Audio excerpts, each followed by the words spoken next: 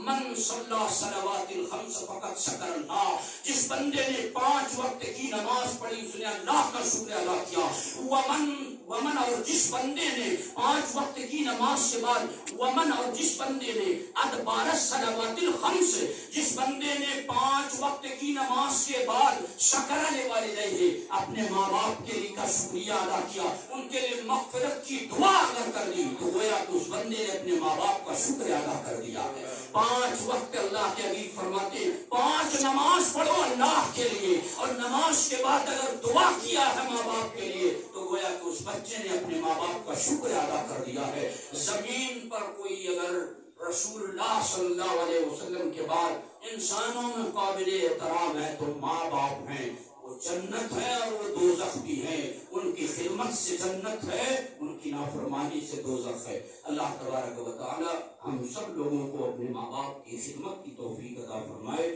جن کے ماں باپ انتقال کر گئے اللہ ان کی مغفرت فرمائے وہ ماری نہیں